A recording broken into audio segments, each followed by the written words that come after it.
music has started. So yeah, I'm going to tweet out to Pinball Effects and the guys from King of the Arcade, because we're going to chat about that as well, since all three of us played it and all that stuff. So that should be lots of fun. All right, boys. Yeah. I'll be right back. Chat amongst yourselves. So Lee, how's things with you? Things are going great, man. Yeah, I enjoy the weekend. That's a staple. Person that works enjoys the weekend. Yeah. How are you doing? Yeah, same. I fixed my PS3, which I'm super happy about. It took me all day yesterday. So it's reading the PS1 games now. Yeah, I had to watch Awesome. a video tutorial on how to take the system apart, take the disk drive apart. It still had the original warranty seal on it from 2006, so it had never been opened. So I was hoping that it was just really dusty inside, and that's why it was having issues. So I got some rubbing alcohol and a Q-tip and cleaned all of the laser. And put it back together, and it seems to be reading PS1 discs okay. Oh, you know, awesome. it could still be failing, and I might have just given it a bit more life, but hopefully it'll last for a little while. I do need to get some because you were pretty bummed out about that. It's the only reason I bought the PS3, because it's hard to play older systems on big TVs. He's in shorts, Hey, it's 8 degrees today. It's beautiful. Here's Sea of Thieves top as well. I do. Yeah, and shorts. Trademark shorts. But yeah, it's great that you got that working. With your bit of surgery. Hard to get parts for them. There are two ways of playing original games on widescreen TVs if you don't want to use emulation. So you can either use the original console and buy what's called a FrameMeister for £300, which upscales it, or buy the old PS3, which does that natively. So it was the cheaper option. Yeah, I was gonna say at this point the PS3 itself would be cheaper. But yeah, that's great. And then yeah, and I noticed that you've got like is that a cycling machine behind you, working out? It is a exercise bike that is currently. Well, the last time I used it was a couple of years ago, so it's not really in use for anything other than hammering things up at the minute. Now, James, did you say you need a converter to upscale your like older systems? Yes, you can get upscalers, but there are issues with them. So I already bought a little upscaler, but it still looked crap. And looking into it, you need to buy a specialist device that doesn't just upscale, it does other things as well. Because these old games were designed for like 17-inch curved CRT TVs. And everyone says, oh, just emulate it, just emulate it. I'm like, there's nothing like hearing the disc whirring in the original console while holding the controller and playing it that way. But if you emulate, you don't spend a bunch of money on an old PS3 and it not work with That is true. That is true. I'm an emulator fan, though. You know what? We should have a discussion on emulators in the future. Yeah. That'd be cool. James, look, I got cherry black gold. This is amazing. I'm not a fan of the cherry. Oh, it's really delicious. It's a little slushy right now because I had it in the freezer. So I have a cherry one, and then you don't need a freezer. Just leave it outside. It's 8 degrees. It's keep it warm. Come on now. Listen, 8 degrees is amazing. I want you guys to come here and experience a Canadian winter, just for like a week, or I just want to see how you guys handle it. I really. It's very cold. It definitely is really cold. I will say when it was minus 47, that's the coldest I ever experienced, and it was messy. God, I look huge. No, what do you mean you look huge? Well, to be fair, you have the camera pointing upwards. That's why. Yeah, because I'm using my laptop one. I've got the other one, but I put it away and I can't remember where it is. Oh, nice. But Mine's it's in the same spot. Yeah, mine's the same sort of thing where it's like I'm using my laptop. Yeah, that's cool. And it looks like you're holding James. Is that right? Holding the microphone. Yeah. You need a haven't got- mic stand. Yeah, you haven't gotten like do, a but I'm Gato in the stand.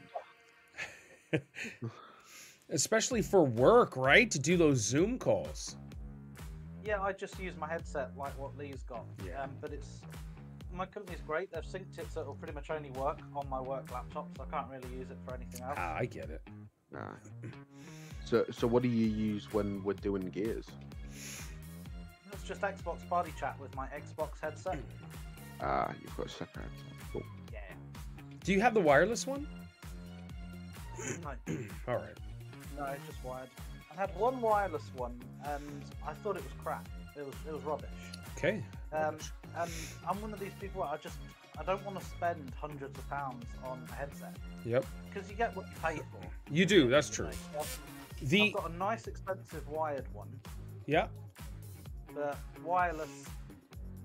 I might get one eventually. At the minute, when my current headset dies, then I might get a wireless one. I highly recommend getting the official wireless or Xbox wireless headset. It is wonderful. I have that, and then I bought it for Isaac for Christmas, and it just works perfect. It's really good. Syncs great to your controller. Those cat earphones. What's that? You're not going to get those cat No. earphones. No, that's for Light C and Light C only. And what about Elgato of gaming? Should I have no clue, right? I haven't seen Elgato of Gaming in a long time. Mark's going to be super happy today, by the way. His team won last night in basketball. Game 1. This man cold sucks, and I'm debating whether to squirt some Dristan up my nasal cavity. I just wanted to say cavity. How long on the count? stream? We got I was going to say 2 hours. 2 minutes and 30 seconds. So, how's the arcades? Have you been down there today? I haven't been down there today. No, I had to get my dailies in on Pinball Effects, and then I just get ready for this as well. So I was like crunching at because I joined early. I joined around 20 after 8 this morning, and then oh, look at that! Supervillain Games liked our podcast tweet out. Good. So hopefully they show up and they can hear us say great things about King of the Arcade. So yeah, I haven't done anything yesterday. Lee, I sent you those pictures. Did you see them? Yeah, they're really cool. So I just want to paint so much more and get all crazy with it. Yeah, it's really coming together. Yeah. I haven't shown you the other side. I don't even think I sent you the video of all the sights and sounds too. I did a TikTok video, but that was it. So we got Princess Bot. We've got Mrs. Retro. Oh, we're getting down to the end here. All right, so what do we got? We are going to add just a tiny bit of Nintendo news today, so that should be cool. Nintendo Because news. that's the effect that it has on our lives now. Just a tiny effect. That's it. Back in 1 second, guys. Yeah, absolutely. Now, if Nintendo gets their crap together and it's like, you know what, we need an HD system, we want to compete a little bit, that would just be mind-blowing. Add some Nintendo achievements. I would brag about my Nintendo score. I mean, like, look at me, I'm a sweaty nerd. I got 1,000 Nintendo coins or something silly like that. But I've mentioned that before.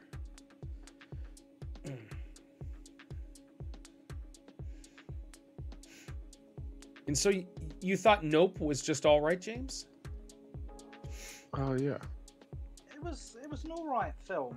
It was just, I don't want to say anything that Lee says. It was a bit jarring. Why? What do you mean? I haven't said that word in like a few weeks now. I love it. Well, I thought the bit with the monkey would actually have some meaning in the film. Like, most of the film I'm going, how does this tie in with the monkey? How is this? I think I annoyed Mooney a little bit, because I was like, I kept asking questions. I'm like, what's the point of this scene? What's the point of this scene? Like, it doesn't. I go didn't anywhere. quite get it at first when I saw that, if I'm honest. All right, we're going to start. You guys ready? Hey, wrong screen. Hey, welcome to the Gamers Pass Podcast, where me and the boys and whoever else join in and chat about video games and news and what we did for the week, and especially games that we played. And we're actually going to have some good conversation about a few games, such as King of the Arcade. We're going to chat about that in a little while. We're going to chat about Pinball Effects DLC, which was really cool, and a bunch of other gaming news. We do have a main topic, which is awesome, and that's this is kind of sparked some outrage, I guess, in the... Well, I'm going to give things away because I'm going to start expressing my own thoughts. So here we go. So joining me today, as usual, is Lee. Lee, how you doing, and what have you been playing this week? I'm doing awesome. I've been playing a bunch of different stuff this week. Nice. I've been playing. There's been a bunch of like smaller games, really. Sure. Spider Heck. I finished off Power Wash Simulator. Hold on. Isaac's been playing Spider Heck like crazy, and he loves it. What are your thoughts on Spider Heck? It's definitely a game that you play with people that you know. It's okay. it's a fun little game where you play as like a... I think there's another version where you just play as like stick fighting, but this time you play as a spider. You pick up weapons, you blast each other. It's like, and there are AIs that try to kill you on like different boards. It's kind of reminiscent. I mean, it's not really, but if I had to compare it to something, it would be like Super Smash Bros. Okay. But it's very loosely based though. And I believe if you lose rounds, then you can add like another ability to you, Okay. which makes you stronger for the next round and that kind of thing. But yeah, it's a little bit of fun. It's definitely better if you're playing with people, Okay. because I'm sure that's what it's designed for. All right. Yeah. Okay, what else? I finished off Power Wash Simulator. The temple was massive. What did you think of the temple, the last mission? I thought it was fine. Like, I thought it was all right for the most part. If they just kept it as like just washing the outside, I think that would have been fine. It's just the fact doing the inside as well. Yeah. That kind of bummed me out for it. So did you find, like, I didn't think the last mission, I guess, it didn't feel like it should have been in the game, just with all the stuff you were doing. No, but I guess they kind of just wanted like a grand finale. Yeah, it just didn't give me the pleasure that all the other boards did. Seeing everything clean, it was awesome. And then that one was they kind of just thought, well, bigger is better, and it's not like, and I guess in some cases it's not. Okay, what else are you playing? Size matters not. Yes, size matter not. I obviously Gears 5 with you lot, and I did some extra last night playing some different roles. Okay. Because I just want to get a feel of what different roles are like. Sure. Because seeing Spuddy play as the tactician and just like wreck bosses, is crazy to me. Good. But that'll help us as mechanics for sure. Yeah. And seeing you as the combat medic, James, is really good. So I quite like that. And then I did Borderlands 3 for one day with you, Curvy, and Isaac here. Yeah. And that was cool. I still don't understand the game. Did you finish the game? Yes. Yeah, we beat the main story, but there's so much DLC and everything. Yeah, so that's cool. And then the last thing I did was King of the Arcade. Jam! King of the Arcade, indeed. Yes, sir. You had a busy week. Yeah. And you did play another game that I was supposed to play and I didn't. I'm sorry. Yeah, but it's all good. All right. Also joining me today and our good friend every day is James. James, good to see you. How you doing? And what have you been playing this week? Which this man purchases games just for achievements. I'm just saying, throwing that out there. Go ahead, James. I don't do that. I don't do that. But yeah, I've been playing a huge medley of games this week. But yeah, to go back to what Lee was saying, that final temple on Power Wash Simulator, I loaded that up with Mooney and completed that with her. But when we first loaded into it, we just stared at it for about 30 seconds going, where do we even start with this? You know, it's so big. And that was I started at the top and worked my way down. Yeah, then there's all the inside, the statues. Yeah, yeah. It what that last board wasn't fun because it just, it felt more of a chore. I was just gonna say that it was a chore to beat the last board, where the rest was just like shiny and new. I did this. I'm the power washer master. So, games I've been playing this week, Resident Evil 4, the remake for that. Okay. I played that and I've rage quit it. I'll probably go back to it at some point, but... Oh! Rage quit? There's a few problems that I feel like I'm the only person that it seems to bother, but... Alright, maybe you could purchase your way through the game.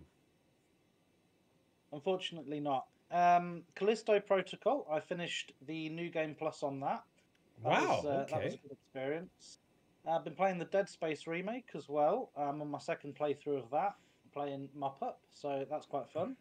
King of the Arcade, same as you guys. Yeah. I played that on release day, completed that. For a little indie game, I thought that was really, really good. Yeah. We'll discuss that. Yeah, for sure. Played Gears of War with you guys on Friday. And actually, last night I was playing Dino Crisis when I got my PS3 fixed. Nice. So, okay. I took it old school. Wow. Yeah, they got to give you guys that remake eventually. They have to. Yeah. Every year I'm like, please, please, please. Yeah, and it just never happens. I know there's others. That really want that. Well, there's rumors that it's being teased. This new Exoprimal game from Capcom is coming to Game Pass. Yeah. Oh, is it? Okay. Yeah. Mm-hmm. So we'll see. And there's a character in that game that looks just like Regina, who's the main character of Dino Crisis. Okay. With the red hair, the outfit, and everything. And people are saying, is this like a tease? You know, from it's probably just wishful thinking. Yeah. Coincidence. That's funny. You never know. I've got my hopes up. All right. So, all right. What else here? Anything else you've been playing? That is about it. I tried Ghostwire Tokyo. I don't know what I think about it, to be honest. Okay. I haven't had a chance to play it yet. Yeah, I got that installed. Paul's going to rip me on this, but they've changed Microsoft Rewards. So it used to be 50 points every day for an achievement. But they've now changed it, so it's 50 points for an achievement in a Games Pass game. Oh, okay. To get those 50 points. So Ghostwire Tokyo is the game I'm playing each day until I get an achievement, and then I stop playing, and then I'll revisit it. Oh, okay. No, that makes sense. That makes sense. So yeah, that's the sort of game it is now. Those points add up. I've got £25 worth of points. Wow. Okay. Yeah. That I'm going to redeem for Jedi Survivor when that comes out. So it's worth getting these points. Are you familiar with the streaks?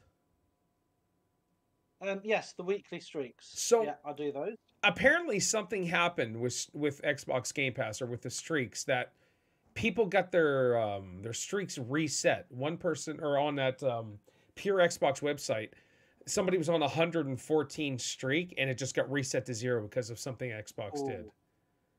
That would be depressing. Oh yes, they've changed it, haven't they? They've a lot of the things that were just part of Microsoft Rewards are now purely part of Games Pass, like those 50-point challenges. Okay. And they've changed it as well. So the Games Pass reward challenges, you actually have to put effort into them now. Okay. Whereas before it was just load up a game, play for 30 minutes. Yep. Those sorts of things. Now it's you have to get certain scores, you have to beat a certain amount of bosses. So they're kind of enticing you to play the games rather than just load them up to get the rewards. Which makes sense. Overall, which makes sense, especially the globalness, we'll say, of Xbox Game Pass, and we'll actually chat about that in a little bit too. So, all right, you ready to get started? Aye. couple quick things right off the bat. Nintendo, E3's gone, right? It's done this year. It's canceled, whatever. So these big companies are doing their own thing, which is awesome. It gives us something. And in September, I believe it is. Did I read? Is that right, Lee? I believe it's, yeah, September. So Nintendo tweeted out or announced, join us in Seattle this September for an all-ages celebration of Nintendo fun. So Nintendo's doing a Nintendo Live 2023 in September where everybody could go to Seattle and just have a big Nintendo fan fest, which I think is amazing because I still will love Nintendo till I die, no matter how much they disappoint me. But I think that's awesome. If we're not getting an E3, but to go to an event like a big Nintendo bash, I think that's fantastic. James, is this something that would interest you? When you say you'll always love Nintendo, do you love current Nintendo or Nintendo as it was? Because I view those things as very different things. So yeah, they're very different. That's an excellent question. I love Nintendo for what it was. I love Nintendo what it could be, and current Nintendo I guess I like, we could say, because like you see all my Legend of Zelda stuff, all my statues, and there's Lee on my glass. What's that? I went from having a Mega Drive to an N64. Yep. So I very much had the same sort of path as you. You know, going from 2D games to then going to Mario 64. And having the handhelds as well, you know, growing up with all the amazing games, Metroid, all the Pokemons, you know, there were so many cool, even the crappy little movie tie-in games like Finding Nemo. Sure, I had the Game Boy cartridges, and the hours and hours and love I have for that. But my love for that Nintendo, I almost view them as separate companies when I think back to the old Nintendo to current Nintendo. You know, I like all of you. I bought a Switch, played Pokemon on there, and then it just gathered dust. Every now and again, I turn it going, right, what's in here? Nothing, off. Nothing, off. Yeah. 6 months later, I open my drawer. I'm like, wow, this is coated in dust. May as well sell it. Yeah, I haven't looked back. I don't think I could get rid of my Switch yet. Anyways, we have Tears of the Kingdom coming out very soon, so that's pretty exciting. Lee, would you go to this big event if it's close to you? I mean, if it had like Splatoon content, then sarcasm! Stop that. But I don't know. Probably not. I think, given that it's like later this year, that it's going to be definitely a big plug for the Mario film. Like, you know, that's going to be a big thing. Like, I'd be surprised if like Jack Black wasn't there or something. Oh, that would be cool. Wait a minute, that's a great idea. If this is their first main event in Seattle, and it looks like it says live, so they'll probably live stream it all. Maybe celebs will be in there from the movie. Yeah, I'd be surprised if there wasn't. But it's you know, it looks like a bit of fun. I probably wouldn't go. I'd reserve the money to go to maybe an Xbox event that would happen instead. Wow. Oh, yeah, I'd go to an Xbox event instantly. Heck, I'm sporting a shirt. I would definitely go. I think that's going to be awesome. I guess it's the nostalgia part, mainly the nostalgia part for me. So I would definitely go. I mean, you'd definitely have that nostalgia over me, given that I grew up with some of the Game Boys and the DSs and the Nintendo Wii. Hey, that Nintendo DS, even the 3DS is excellent. Those are great handheld systems. They're good. Yeah. All right, jumping up. Next quick news is the Lord of the Rings Gollum is available for digital pre-order right now. The reason we mentioned it, because we talked about it a long time ago last year, that, hey, this game's coming out. And then it was crickets for like a year, like nobody knows anything, and all of a sudden, boom. So we can now pre-order it. Are you guys going to get it? 100%. You're going to get it, okay. Mm-hmm. So it's going to be $100 for me. It's been a long time since there's been a good Lord of the Rings game. Mm-hmm. I remember playing the Two Towers back on the PS2. Yes. That, at the time, blew me away. And that was in what, 2002? And here we are in 2023. I never got into the Shadow of Mordor and things like that. Oh, those are so Just good. because I never had them. So I'm really looking forward to this. James, they're on Game Pass, are they not? They were. I don't know if they still are. Okay, they're good games. I didn't actually. They're more spin-off games. They're like to do with hundreds of years before. This is actual, you know, Lord of the Rings. Yep. Not expanded lore or history stuff. All right, Lee, you gonna get it? Definitely not initially. Just on the basis that it. I mean, it looks like it's happening towards the end of May, and it's like, and in the meantime, there's plenty of other decent games that that I want to put my money into first. So I want to see how it plays out, because the animation style for Gollum, it's a bit odd, I think. I'm not really sure how to put it really. Yeah. But it's I think it looks all right, and then also, like, I like the idea that it was mentioned briefly that there'd be a tug between like the light and the dark, like between Gollum and between Smeagol and Gollum, you know, that kind of internal conflict, which I quite like. It's just the how it looks, I'm not quite sure about, and also if you're gonna make a Lord of the Rings game, it's kind of interesting that they did one about Gollum out of everyone. Like they because him sort of sneaking around in the dark is not really something that I feel would entice me for Lord of the Rings. Sure. People love stealth games, by the way. So this I guess would be a perfect stealth game if you're a fan of that. Seeing your Gollum that has zero ability for Gollum. He has no power, zero ability. And so for him his character is precious. All right, let's move on. Lee, give us the news that you've got. Yeah, sure.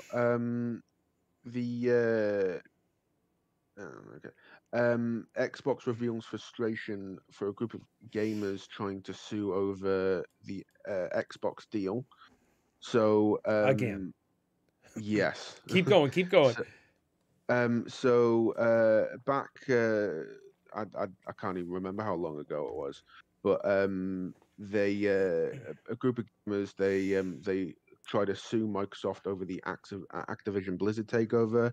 And the case was dismissed. Right. Oh yeah, it was dismissed back in March. Yes, it was last month. But yeah, they wanted to have a complaint, because of course they did. They complained that the acquisition would cause harm competition, calling the impact to the video game industry extensive and broad. In response, Microsoft says the complaint contains unsupported and implausible claims about the deal's effects on competition. Right. And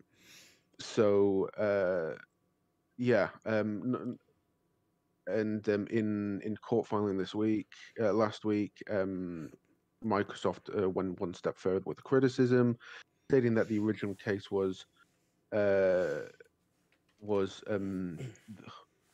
rallied large on flawed legal arguments based on outdated Supreme Court cases. Yeah, which is like, it's foolish. And these guys lost. The judge is like, no, you're silly, threw the case out. And then, so these guys come back with another 73-page complaint on how this is going to hurt competition over Call of Duty. I don't get it. James, you used to be a hardcore Call of Duty guy, weren't you? Or zombies? Really? I like the zombies mode. I never got into the multiplayer side of things, which is what most people like. Right. I used to. It's basically a bunch of Sony fanboys scared that they're going to lose access to their game. Right. And they're not. They're not, though, is the thing. They're not going to lose. So, bottom line, they're not going to lose access to Call of Duty. They're not going to get an inferior product because Xbox is going to sabotage the PlayStation one. The only thing that would be inferior is if the PS5 hardware couldn't handle the game. But we know it can. We know it can. I think, up until recently, PlayStation got preferential treatment Right. of Call of Duty. So the last game that came out, I think before Vanguard, was Cold War. And that had some game modes that were exclusive to PlayStation 5. And they only came over to Xbox like a year after the game was released. I didn't know that. By that time, the next game was already out and it was virtually dead anyway. Right. But now they're going to, you know, no one was complaining when they got that exclusivity for all of that extra content. But that's gaming fanboys. Then, oh no, we're going to lose our special status. Yeah, it's crazy. It's mind-blowing. I don't even understand why this is still an issue. It's going through. We've got what, the end of June and it's middle of April. So we've got 2.5 months. This is going to be done. You're going to see a lot of people jump over to Xbox, which is great as an Xbox guy myself. But I do have all the systems, so I'm not just a fanboy. I call myself an Xbox fanboy, but I'm smart enough to know that PS5 has way better exclusives, and Nintendo has, I would even say, better exclusives than Xbox right now. For me personally, but I just identify more with the Xbox brand, and I just love Xbox. Always have, always will, and that's just the way it is. But it's mind-blowing. It's going to happen. People need to move on and enjoy Call of Duty when it comes out on your PS5. And if not, jump on the Xbox, get Game Pass, and play it for free. Instead of paying $100, $90, $80, play it for $15 to $20 for a full month. You're good to go. It's not. And then and Jim Ryan, he's crying over the acquisition. Lion crying, Jim Ryan. Go ahead. But at least he's not stupid enough to try and sue over it. Yeah. He's just making up outlandish lies and nonsense and stirring up you guys in the UK. Why the UK is still holding out. I'm holding both of yous. You guys represent all of UK right now. I'm holding yous right to the wall right now. Why are you causing so much issue for this acquisition? Are you guys really in love with PlayStation? I'm sorry, Paul. I'm just holding you to it. It's just mind-blowing. It's annoying. I can't wait till it's done. When it's done, and we're going to be happy, and life is going to be great again, and then we can just move on. Now, when Xbox acquires Ubisoft here in the next 2 years, that's going to be shocking. But even if PlayStation acquires Ubisoft, I would be like, what the heck? But I wouldn't go crazy about it because I want Xbox to get Ubisoft, which we'll talk about later. Lee, what else you got? The Xbox announces plans to make the dashboard feel less crowded. Okay. So some people got the new dashboard. Did you guys get it yet? No, I haven't got the new dashboard. What about the new store? I don't believe I have. No, I'm an insider with the insider program, and I usually get stuff early unless I'm no longer part of the insider program. So I know there's supposed to be a new dashboard, and I can't wait. I would love a change to the dashboard. I would love to see blades come back, or even an option to put the blades in. Bring that up. You were gonna bring the blades up? The blades. It was awesome. The 360 blades were fantastic. Lee, do you remember the blades? No, I don't. Okay. You're just a young pup. That's right. All right. What else is on there for your new dashboard stuff? It's Xbox announced today that the plans are in the works to improve the new Xbox Home UI. It is currently being tested by some Xbox insiders. And with current experiments being paused ahead of bigger updates coming soon. Exact details on what to expect haven't been shared yet, but the Xbox team says that it's heard feedback about the new dashboard feeling generally crowded. with plans to improve it moving forward. Okay. So yeah, I mean, like I do feel I can't necessarily say that it was crowded. I just think it's like it very disjointed. Like it's hard to find certain things that I want to without having to dig deep into like go through loopholes to find stuff. Sure. Yeah. So if it was like more streamlined, if it would like because I saw one of the comments on this article, and it says like for me, go Switch style, simple, easy, no more, no less, and it's like I'm happy with that. Like Yeah. if they just had it more simplified, I guess I'd be down for it. Yeah. I So like changes though, but I would like customizability or whatever. Can they yes, just make their entire dashboard widget based so that everyone can just customize it however Yeah. they want? yeah, yeah, that'd be great. I want more dynamic backgrounds. That is one thing about PlayStation that just destroys Xbox. Is your backgrounds, the HD, HDR, we'll call it, possible backgrounds. I have a Ghost of Tsushima on my PS5 that I haven't fired it up in months, but I have a beautiful Ghost of Tsushima background. You can see the leaves falling and stuff. And then I have the Journey music playing, the game Journey, the music playing while you're on the dashboard. And like, come on, give me a lot of that stuff. That would be great. Did have a lot of dynamic stuff at the end of the 360's life. Yeah. If you guys remember, there used to be the big emphasis, and I think this was brought on by the Nintendo Wii, for avatars. Yep. Do you remember you'd load up the 360 when it had the new dashboard, and your avatar would be there, customized, dancing, Yeah. doing whatever you could. It was have little awesome. ships flying around it, and that's kind of disappeared. You know, and I think that's a sign of the times. Like avatars were really big. Yep. I'd say probably 2006 to 2013. You know, that sort of time. And It was when the Xbox X won the. thing. What's that, I'd Lee? say. I'd say it was probably when the Xbox Connect was a thing, like the Yep. avatars for that. That's another thing as well, yeah. And then it just kind of fizzled out in the new generation. Yeah, they well, kind I'd of say hit it. previous generation, yeah. Yeah, so I spent real money on my avatar. I had the I full did as well. yeah, the Skyrim, the full Dragonborn outfit. I had basketball stuff. I even bought the flying dragon that will just circle around. I bought basketball dribble packs. It's just they buried the avatar.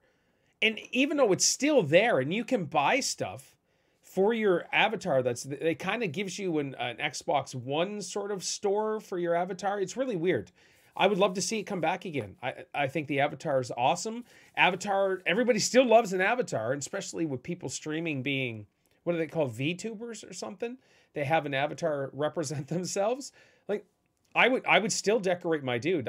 I did it last year at some point, and I'll probably jump on again here in the next little while just to see how he looks or whatever. But And a lot of enjoyment out of Nintendo stuff is making your own Mii character. yes, which was a riot. And yeah, so in that sense, it's like an avatar for them. Yeah.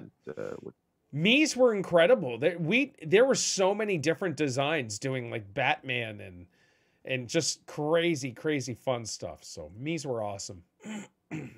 Yeah, I remember. Oh, those days are gone.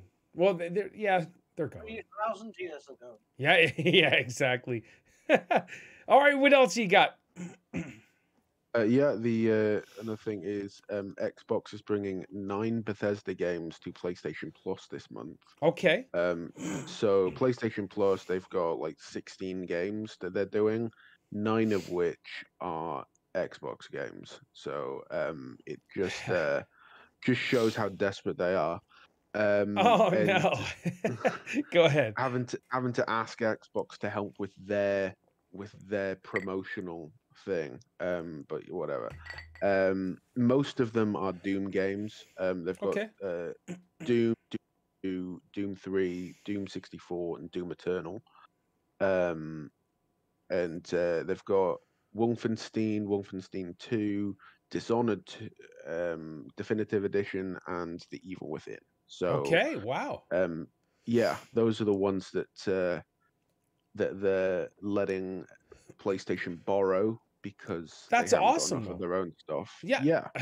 it's awesome for them. The Um, the line needs to be blurred now. It really does. And we need to have partnerships and friendships in the gaming community. Just because the fanboys are just stupid. I tweeted out yesterday or something. Phil Spencer was trending on Twitter, and all because he did an interview and they talked about Redfall, and we're going to discuss Redfall here in a bit.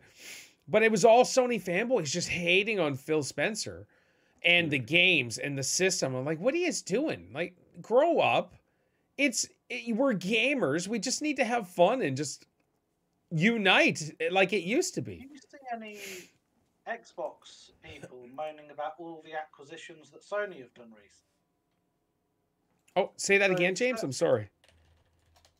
do you see any Xbox people moaning about the acquisition Sony have taken in the last 2 years? No, not even a little bit. Sony purchased Bungie, Yep. so Destiny owners, that purchased a load of them. Haven Studios, I've heard of those. I don't know what they do. Lazenj Games, Valkyrie Entertainment, Bluepoint Games, Fabric Games, Firesprite Games Studio, Nixis Software. They've purchased a lot of studios, just as many as Microsoft, but nobody ever mentions that. Where's the competition there? So it's really pot calling the kettle black.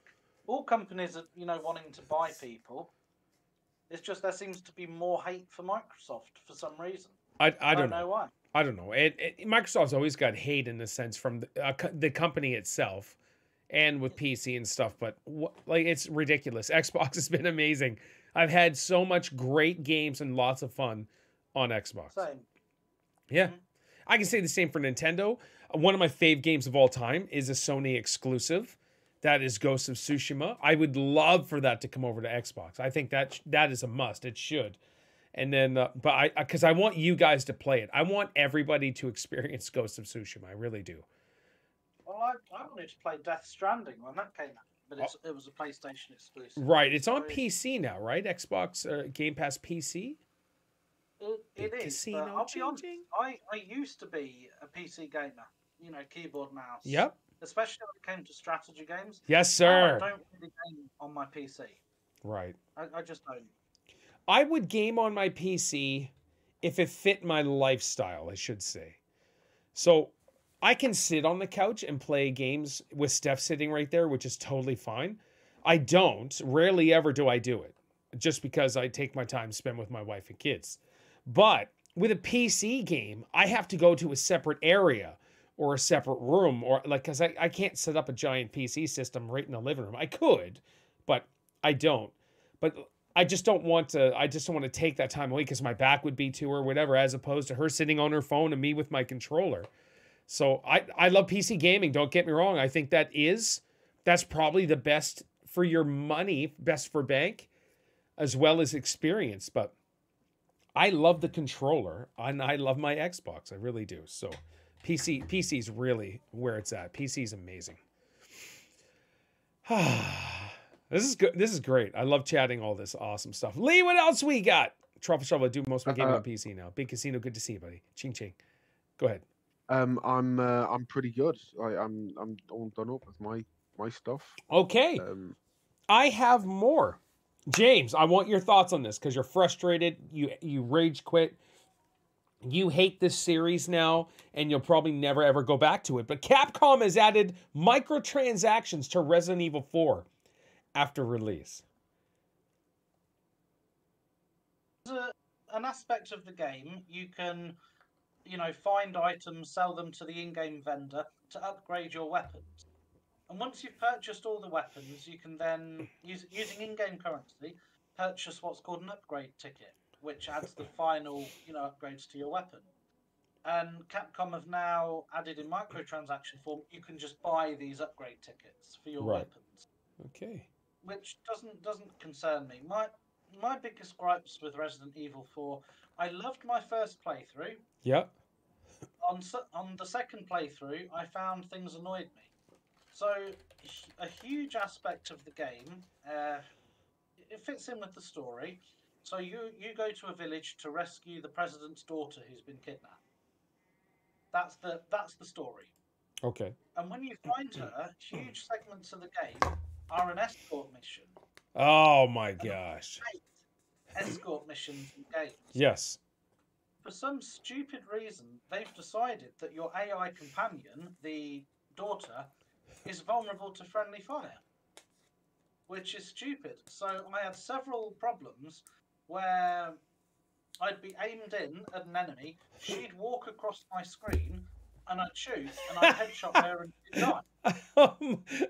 Beep. I'd go back about 15 minutes of gameplay. Oh no. A few times, and I got really frustrated. And then the third time it happened, I pressed the dashboard button and uninstalled the game. Hmm. Everyone I've moaned about that to has just gone, oh, well, that's how it was in the original, you know? It's faithful to the... Well, yeah, in 2004, whatever. If the feature was crap then, why bring it to the new game? So I'll maintain I did enjoy the game and it has a great story. But those aspects ruined future gameplay for me. Yeah. Knowing that, oh, I've got that bit coming up where I have to not shoot her in the face because she'll walk across my screen. Why? Yeah. Why wouldn't she hide or duck down?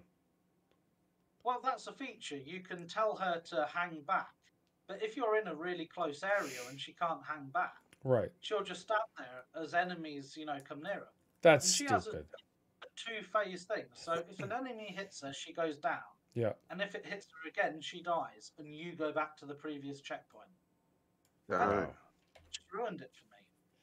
So I won't be returning to that game anytime soon. All right. No, Really? I get it. I get it. That's pretty intense, though. So how far through it do you think you were? Like, do you know how much of the game you had left? About halfway through it. So there's a segment where you both get split up. And you're on a lower level, she's on a higher level, and you have to keep her covered from people coming to grab her and drag her away. But as I zoomed in on someone running to her, she ran in front and got a headshot from me, and I went all the way back to the previous checkpoint. I was like, I'm done. Wow. Yeah. I can't stand checkpoints, especially ones that go way back like that. Yes, though, in gaming in general, do either of you like escort missions? No, it's stupid. They either go too slow, or they make you go slow. Or the AI is just insanely dumb. That is my biggest gripe. If I die because I've done something or I've been shot, whatever, that's fine. I'll go back. But if I have to keep replaying segments because my AI companion is causing me to lose, right, that is something completely different. Yeah, that's not fun. I don't care if it was faithful to the original. I don't care if it was a key element in the original. This is a remake. You're remaking the game, not remastering it. You've built this game from the ground up. You could have easily changed it so that she didn't take friendly fire, or that when you have to do these escort segments, you know, you're not at constant risk of failing because of her. And I was playing on standard difficulty. You know, I wasn't exactly playing on the harder difficulties. And my friend, who I'm game sharing with, he had the same problem, but he's like, oh, I didn't mind it. I'm like, wow, okay. That's a frustrating element. So I'm a fanboy of Resident Evil, but I do admit when things frustrate me. And not every game is a gem. No, like that's this one. I really wanted it to be amazing. But after that first playthrough where I'd seen the story and was like, okay, I have no desire to play it again. Wow. Yeah, that's wild. Sorry about that, guys. I got a pop-up, friggin' antivirus pop-up. That's insanely frustrating. I do got an exciting topic here. We're getting down to the end, which is good. And I haven't done tons of talking like I usually do, so this is good for me, but we're not over yet, is what I'm saying. Ubisoft Plus is now on Xbox. Have you guys looked into Ubisoft Plus yet on Xbox? It was coming. All right, so now check this out. Ubisoft says, and I want James, since you've seen it, I'm going to go to you first. Ubisoft says great content will allow its subscription service to compete with Xbox Game Pass. In Canada, it's $22.99 before taxes. So, and that's that. There's two tiers. One's $19.99, the other one's $22.99 for us. So, James, give me your breakdown and give me your thoughts. how this is going to compete with Game Pass, or It's not. it's not. Okay. I personally have a love-hate relationship with Ubisoft. I love Ubisoft games, Me too. but they screw them up a lot. I will clarify what I mean by Okay, that. good. So, I love playing game show games. Like, I've got the Wheel of Fortune, Trivial Pursuit, Family Feud, Monopoly, Uno.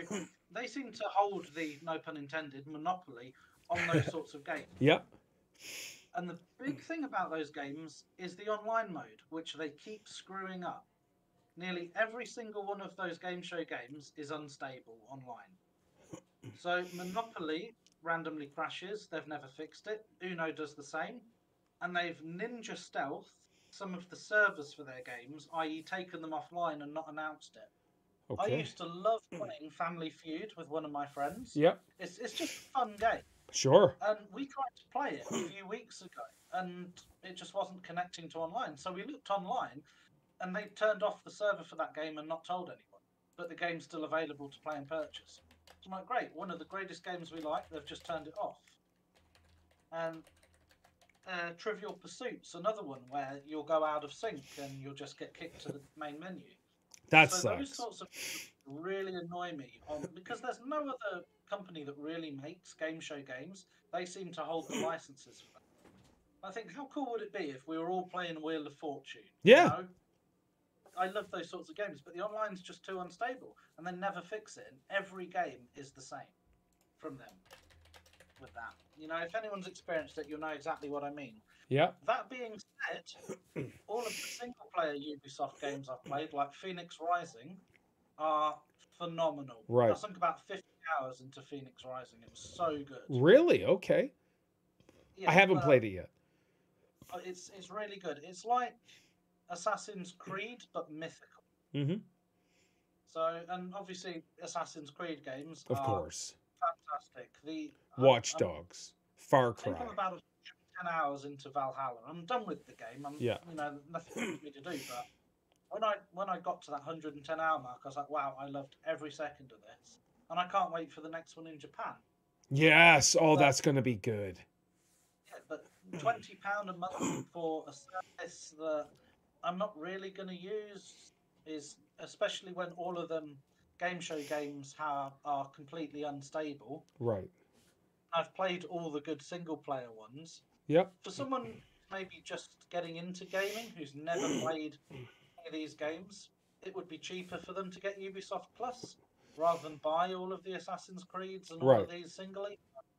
For gamers like us, it's not worth it. Yeah. Would you agree? I haven't looked into it yet. I assume tons of stuff's on there. Let me jump to Lee first. Lee, are you interested in getting Ubisoft Plus? Not if it's not part of Game Pass. Because the thing is, like, I don't think I could invest in something separate. It's like saying, okay, well, EA is not going to be a part of the Game Pass. You have to get that separately. Yep. So would you then pay extra to get EA separately? And I'm like, I'm not entirely sure. Like, I think I'd be more inclined to get EA than Ubisoft Plus. Right. Because I think EA Play offers more stuff that that appeals to me more than Ubisoft Plus does. I've never played any of like the Assassin's Creed games. Oh, okay. I've never played like the Tom Clancy games. Oh my. Okay. Or Watch Dogs. None of that. So it's a very alien sort of place for me. Hey, 1 second, it's Mumsy. Hi. So good to see you. How you doing? Awesome. You're doing great. Good stuff. Well, I hope you're having a wonderful time. Right. Tell him I'm croaky because I got a cold. He can hear you. Oh, I've got a cold. Oh, I also have a man cold, so I feel you. Oh, okay, Bye. All right, see you. Have a great day. You too, sweetheart. That's awesome. That's James's mom. She's awesome. All right, keep going, Lee. I'm sorry. So yeah, it's just not something that that would appeal to me more than other things, to be honest. All right. So yeah. So my breakdown is, I look at it, but because I'm a stupid gamer, I'm tempted to get it. Honestly, I'm looking at here for the multi-access. You play 100 plus games on PC with Ubisoft Connect. Access to premium editions, play new releases on day one, 10% discount on virtual currency packs, unique monthly rewards, new indie games added monthly, play selected games via cloud with Luna, play selected games with Xbox. So I love Ubisoft games. Now the company's falling apart, so who knows what's really going to happen with that? Somebody's going to buy them out. And I don't know if it's one of those like the big giant gaming companies that they don't have consoles. What I'm trying to think of the name of the largest game, like EA. So no, bigger than EA. Oh, crap, I forget Sega? that. What's that? Not Sega. No, so there's a gaming company or a company that has purchased all of these developers, and I think they run mobile games or whatever. And I'm trying to think of the stupid name, but I imagine it's not like Tencent or something like that. Or is it Tencent? Is that what it is? Something like that. That they'll probably buy Ubisoft, but Ubisoft has amazing games. I've had wonderful memories going way back to normal Xbox, even with the Tom Clancy games, stuff like that with Ubisoft. So they have incredible games. $22.99 is horrendous. It is an absolute scam. It's more than Xbox Game Pass, which is And crazy. you get more for Xbox Game Pass. I think so. So much more. I think so. Like, you do get the EA. So my prediction is in 12 months or less, Ubisoft's going to be like, we should probably join in with Xbox Game Pass. And it'll just be all under one thing. So you'll get the Game Pass Ultimate. You'll get EA, the EA Plus or whatever. You'll get Ubisoft Plus. All of that will happen. It's just Ubisoft has such great games. And Lee, this would be perfect for you to experience some amazing, historically amazing games that have just been incredible throughout the years. If you play, what is it? Vegas. What is the Tom Clancy games that's in Vegas? Shoot. I know. Ghost Recon Advanced Warfare. Yeah. So so the Ghost Recon, the Breakout. I didn't play Breakout yet. That Ghost Recon Breakout or whatever it is. That would be awesome for us to even four of us join in, play these incredible games. You're a soldier and you all play together. I think it's up to 4 players. So I'm willing to do all that stuff, but it is with Rainbow Six. That's it. The Rainbow Six games, the old school ones, they're incredible. Not Extracting. No. Extraction sucks. There hasn't been a really good co-op soldiery type game for a while. So the one I'm talking about is Rainbow Six Vegas and Vegas 2. So Vegas came out in 2006.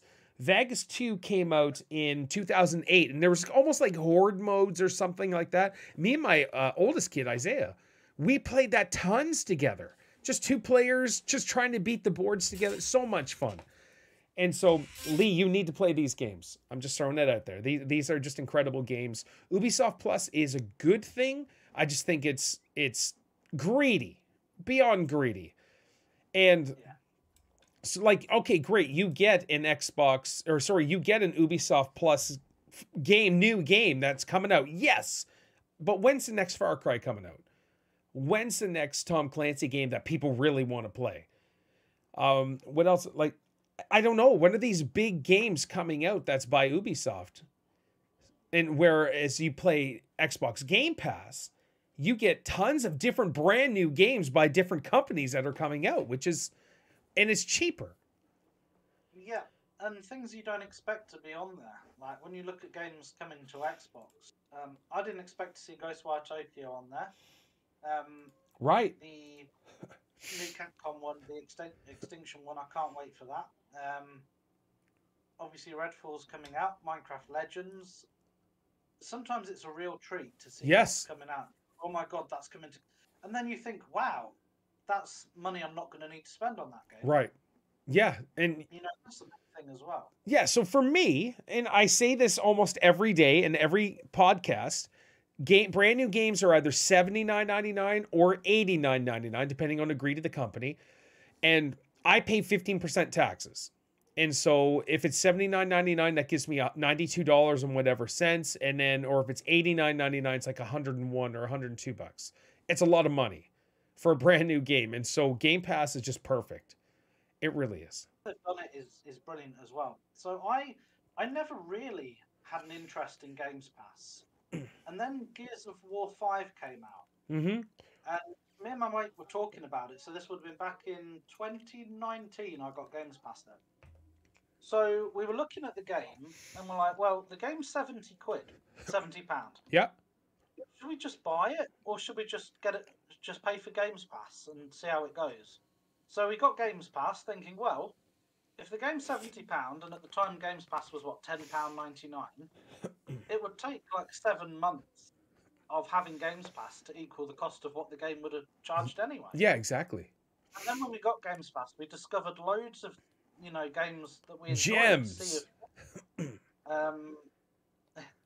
Sea of Thieves, Halo, Master Chief Collection. We're like, wow, we may as well just stick with this. Yeah. And the amount of nuggets that I wouldn't have ever looked at, you know, if it wasn't for Games Pass. That's what I mean. Like hidden gems that you would never even consider playing, like Hi-Fi Rush. Yeah. Yeah. What Remains of Edith Finch was Yep. fantastic. There's that The Last Stop. That was incredible. You remember that? The Last Stop's amazing. That's a brilliant game. And there's more. I can't even remember the name of it, but it's one where you're like a guitar player and you're going through space, and it was really cool. Yes, that was my game of the year it came out. And I'm trying to think of the name of it. I can't remember it, but that was so cool. I told you guys about that game over and over and over. Brilliant. I loved it. I can't remember the name of it. Crap. But it was really good. Now I feel bad for forgetting the name. I mean, the three of us wouldn't have done As Dusk Falls together Right. if that wasn't on Game Pass. Paul said he passed that game up, looking at it, going, "Oh, this ain't for me." Yeah. Played it for 20 minutes. He's like, "Wow, I'm invested in this now." The Artful Escape. The Artful Escape is brilliant. It's an indie game. You need to play it. I would never even have given it a go if it wasn't for Game Pass. Just the two of us is on Games Pass as well. Yes, it isn't is. Yep.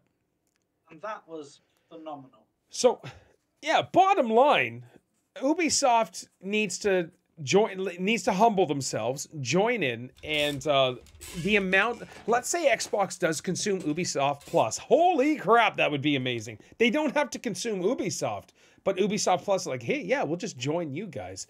And the ecosystem of Xbox and their players and everything would just go crazy. Be amazing. Anyways, all right. Let's do quickly Pinball Effects DLC. Are you guys playing Pinball Effects? No. First board. I suck at pinball games. Oh. So it's not for me purely because I suck at pinball games. And I can't last more than a few minutes on a board, so I never get rewards. I never do the missions. That's just me. I don't have fast enough reflexes to go for extended periods of time on those sorts of games. Right. That's just me. I would love to have a pinball machine downstairs to go with my arcade, but I'm just okay. So they brought it Pinball Effects Zen Studios. They brought out a couple DLC packs. It is a Godzilla pack, so it has King Kong, Godzilla, and then Kong versus Godzilla. They brought out Crypto the Necro Dancer, and then they brought out the Twilight Zone.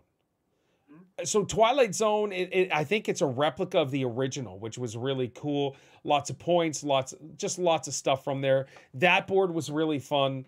I highly recommend these guys. With all honesty, I've got over 60 tables now for Pinball Effects. I'll eventually get them all because they're just really fun. The Godzilla pack, the King Kong was good.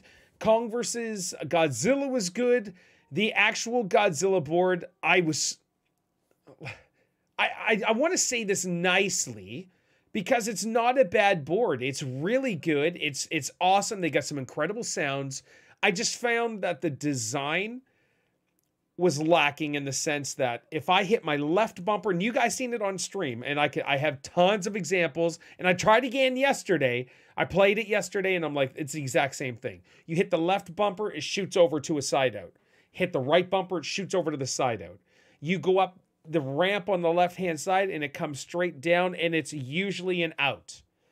And you love those side outs. I cannot stand the side outs, especially when it happens so frequently. So I almost, and there's another board in the whole pack that's like that too.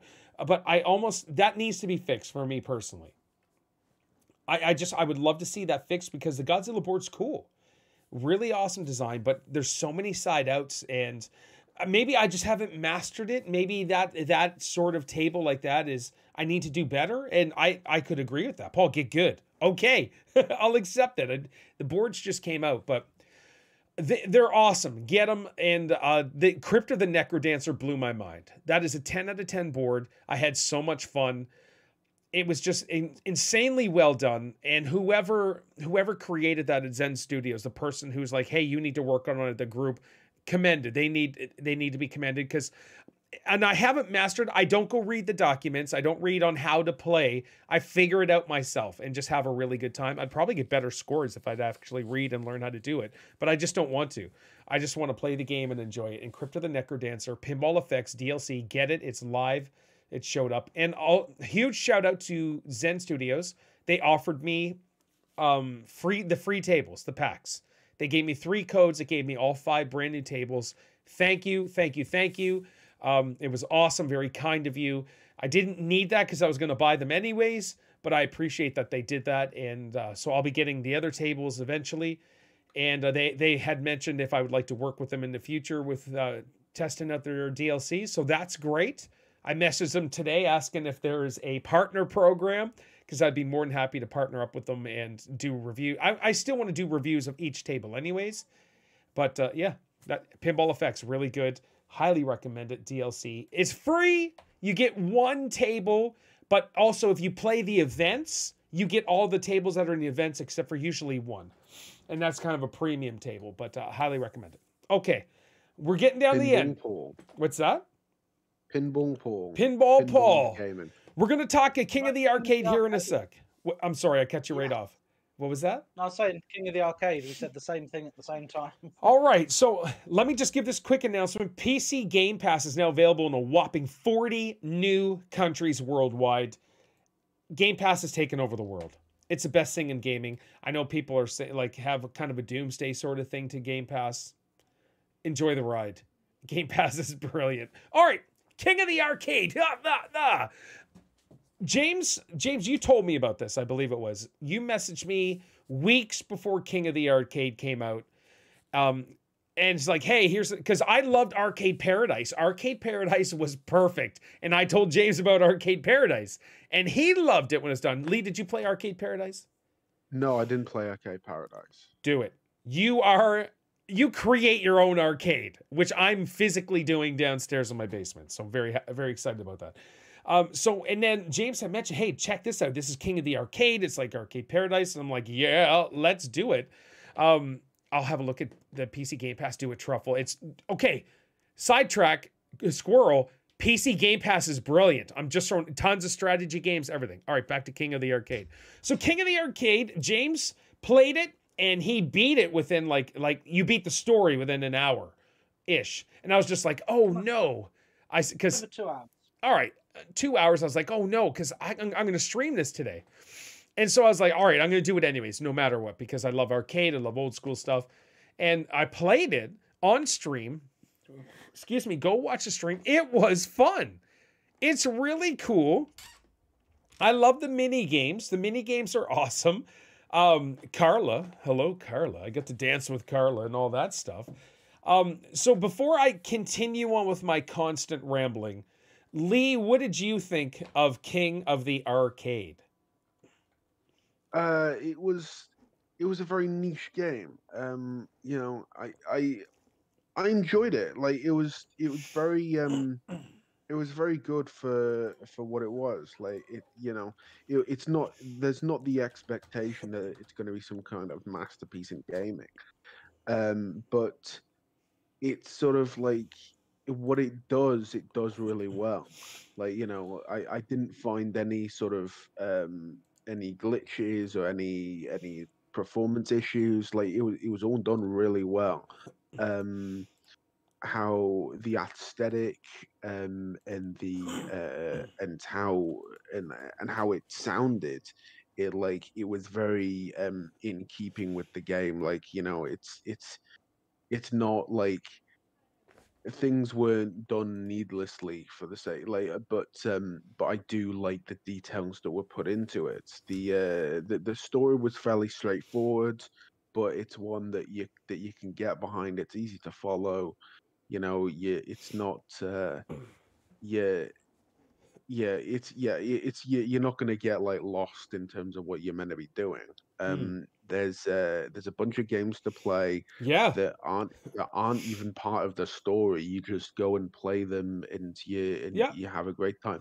Each one is unique, but is reminiscent of like a real life game, which I think is excellent. The there's the one with the wind up teeth, and it's meant to be like Pac-Man, that kind of thing. Oh, yeah, Um, that's right. Yes. yeah, but yeah, it's really good. Like a certain detail that I quite like that I noticed yesterday, because I did actually finish playing it yesterday. It was Excellent. that was the boards where the game where they I've forgotten the name of the game, but it's the one where the guys on the board and the hoverboard, and they have to shoot down like the trees and the rocks and Oh, like right. head it. Yeah. The Space Harrier one. Yeah. Yeah.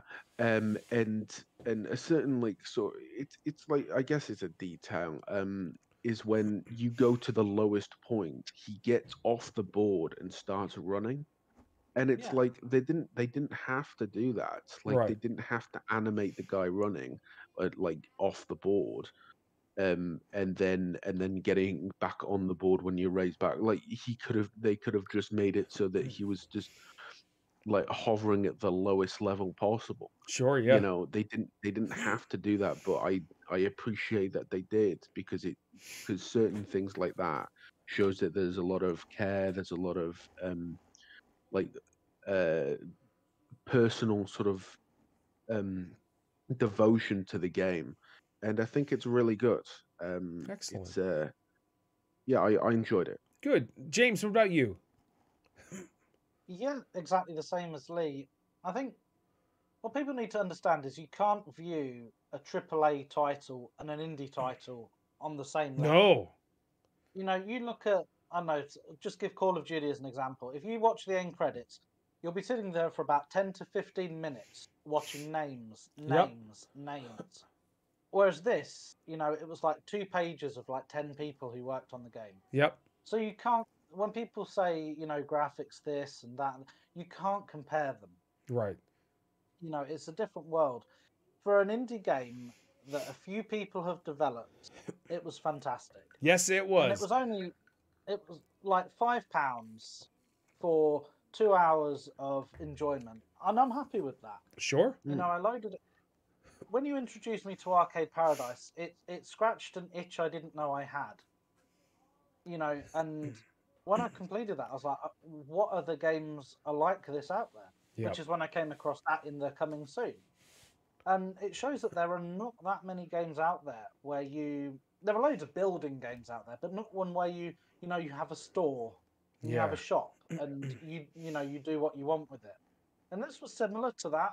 Yep. And yeah, it was fun. I'd love to see more games of this style, but I don't think there's the popularity in mainstream gaming for that. So I think we'll have to wait for other indie gamers or smaller developers to make things like this. Sure. Because Arcade Paradise was a small developer as well. Yeah. And this was an even smaller developer. I don't know how long. I think the chap in the chat said they'd been working on it for about 3 years. Yeah, or Alan something Cozart. like that. Alan Cozart and Yeah. his two bros. Yeah, so 3 years for a couple of people just to make this, Yeah. and it's a good game. It's I really cool. enjoyed it. So I threw the link for Xbox.com. Now it says Xbox.com English US. So that's the link, guys, that I just threw in the chat for King of the Arcade. It's developed by Alan Cozart and his two bros. Other people are in there as well, but they're the main devs. And Super Villain Games is the one. Driving home now, you'll have a good day. You too, Mark. Drive safe, dude. So Super Villain Games, Alan Cozart and his bros, develops just a fun indie arcade style game, which I've been on an arcade kick for quite a while, and Arcade Paradise blew my mind. And this was just its own unique experience. It was fun. It was great. The story is so funny. Like, you're just like, oh my gosh, really? I gotta do face off to these guys. But it was funny. I could walk up and like, hey, bro, I'm gonna challenge you. But there's so many references to pop culture, so many references to stuff today and stuff back in the day, other than just the games itself. But like for other games that we used to play, there's just different references. So like you were saying, Lee, they were call outs. And for games that we played, like Galaga and stuff like that, Pac-Man, Space Harrier, and of course you have the old Pong one too, which was cool. It was such a cool experience, and I love the fact that I was a master arcader back in the day. That I just fell to the wayside, and then here it is. I get a job at an arcade, and all of a sudden I'm recognized again. Hey, aren't you this? And I thought that was super funny. So it's like the game was made for you. Yeah, exactly. It's just so amazing. I love it. Alan. So let me give a massive shout out to Alan Cozart, because he hung out almost the entire time for the stream while I played. And not only that, he interacted with the chat. He talked to people in the chat. He even asked like, hey, do you guys have any other games that we could even kind of make a mashup of? And I'm just like, yeah, that's right up my alley, because I'm an arcade fanatic. I love arcades. So even today, my buddy Donnie sent me a Facebook Marketplace ad about a Rampage arcade 1-up original. So it has Rampage, Defender, and he's asking $250 for it. And I was like, I don't want to pay $250 for an old school one, but I'd pay $100. And so I sent him a message. He'll probably ignore it. Like, $100 for this? Just to have another arcade cabinet in my arcade. I'd be country when I was a kid. Is it a real one? What's this?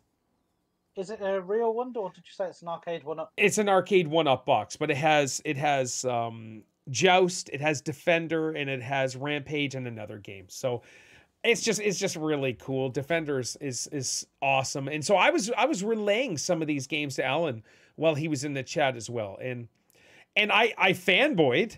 I don't know Alan. I never heard of Super Villain Games, but the fact that a dev who created a game that I enjoyed thoroughly would take his time, sit in the chat, and interact with you guys and myself.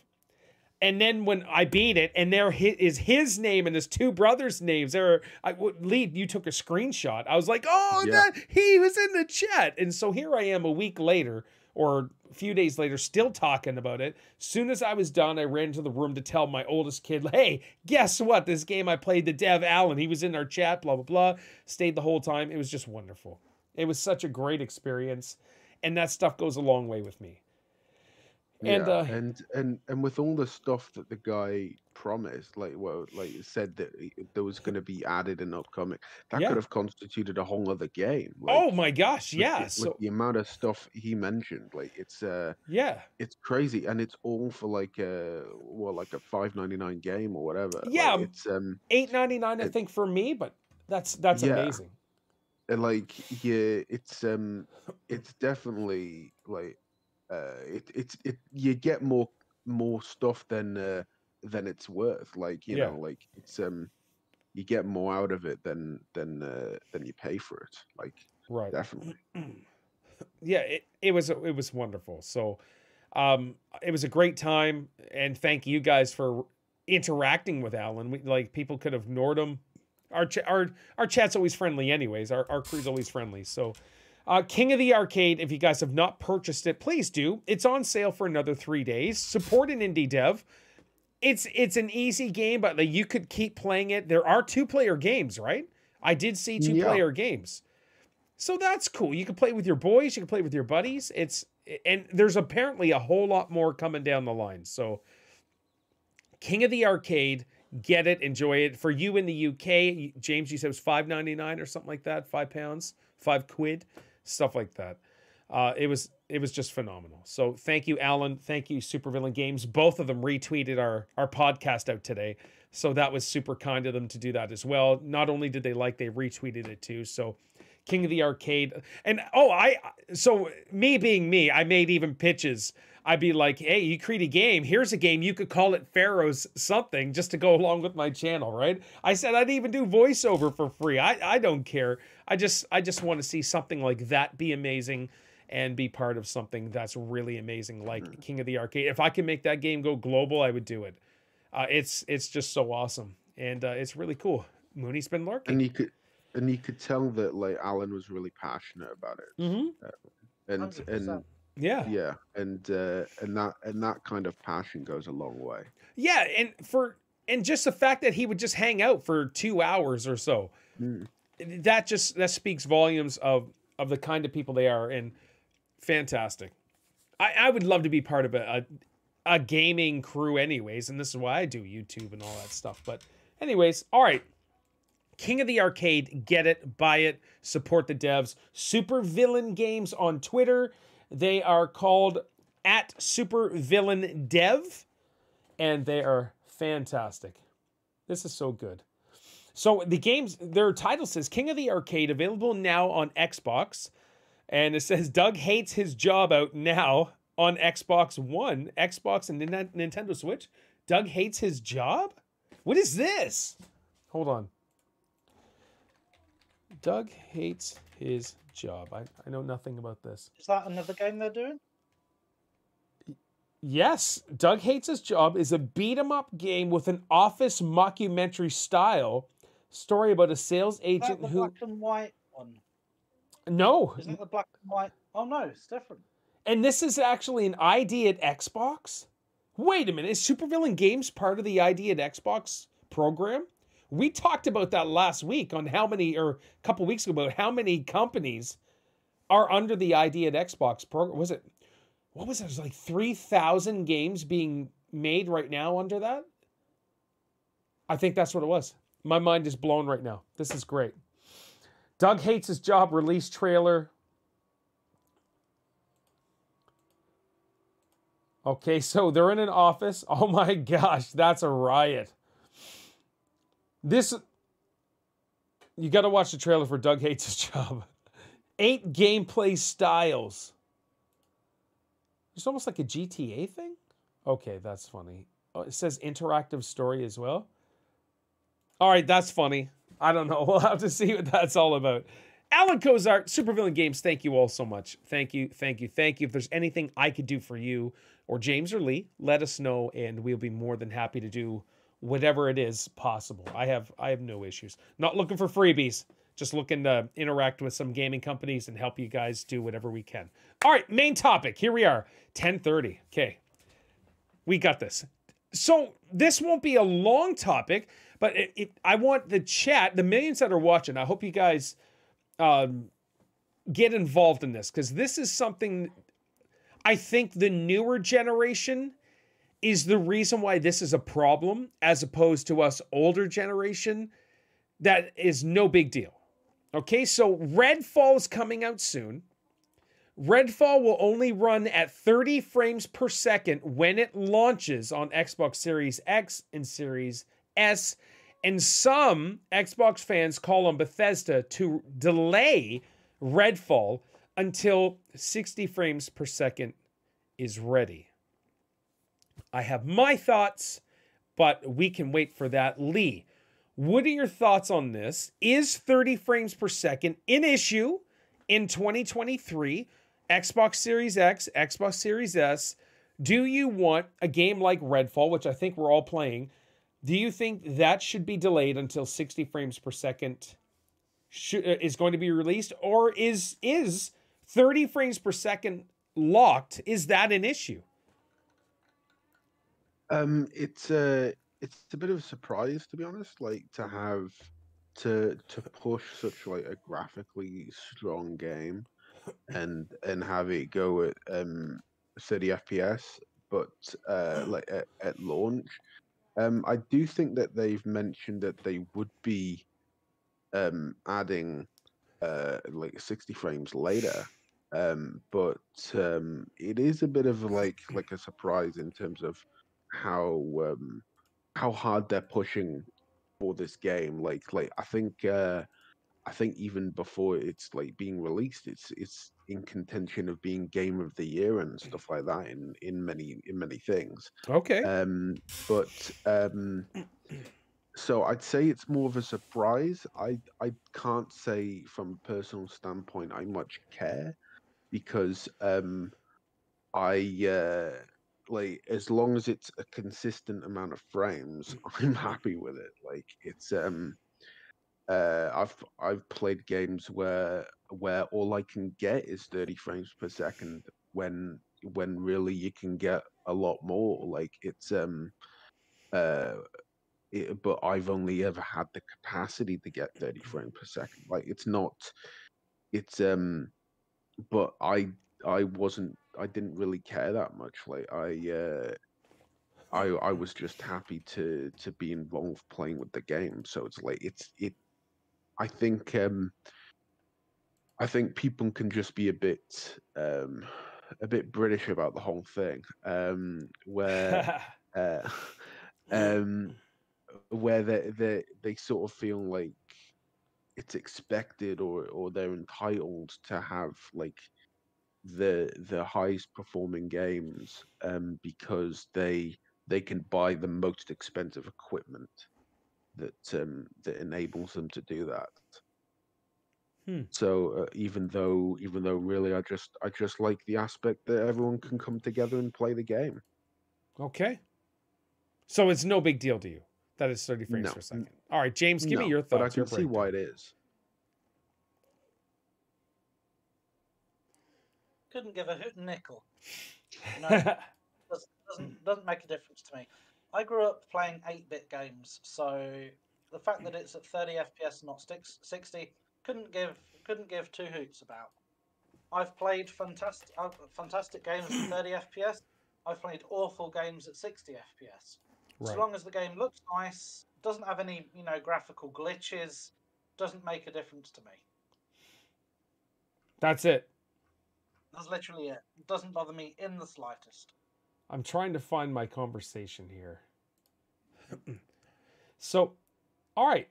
So this person on Facebook, I'm part of some sort of Xbox Series X/X group called Global. Yeah, Xbox Series X/S group -global. And so this dude puts on here, Redfall's launching on Xbox console with quality mode only. Xbox Series X 4K 30 frames per second. Xbox Series S 1440p 30 frames per second.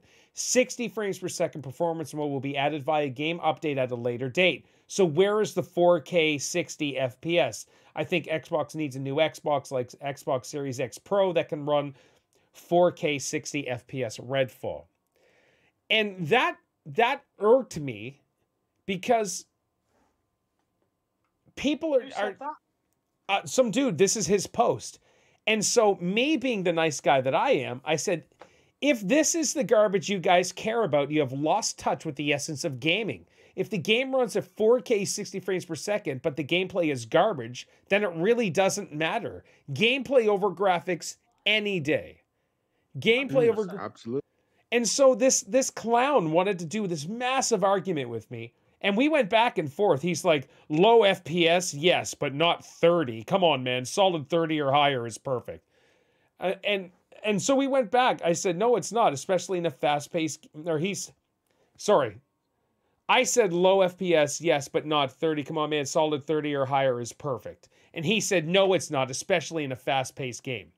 So 30 frames per second is amazing. Then he said, you're lying to yourself, man. Some of the greatest games of all time are not... I'm messing this up. I'm sorry. I said this. It's really weird. I wish I could show you guys the entire conversation.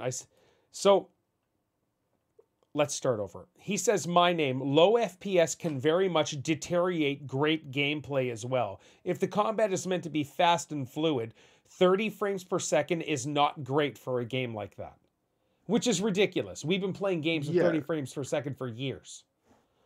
And so I said, low FPS, yes, but not 30. Come on, man. Solid 30 or higher is perfect. He said, no, it's not, especially in a fast-paced game. So then I said, you're lying to yourself, man. Some of the greatest games of all time are not 4K 60 frames per second, and it's because gameplay and story. He says it doesn't matter. They were 30 frames per second locked because of the tech at the time. Every fast-paced game is going to be far more enjoyable at a higher frame rate. And he goes, and it's a fact.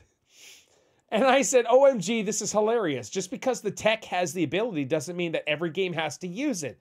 The 60 frames per second will be coming in the future. For now, everyone in the world wants this game to be fun and good over 40K or 4K 60 frames per second.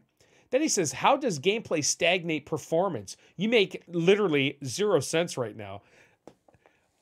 I just, these people that are graphic whores, I just don't understand it. And I said, what? I said, I think you should reread what I put, kid. I didn't say anything of the sort. And he says, you imply that it's either gameplay or performance, which is an incredibly stupid view. If they optimized the game for Series S, they could have easily added a performance option for Series X. Facts over your imagination.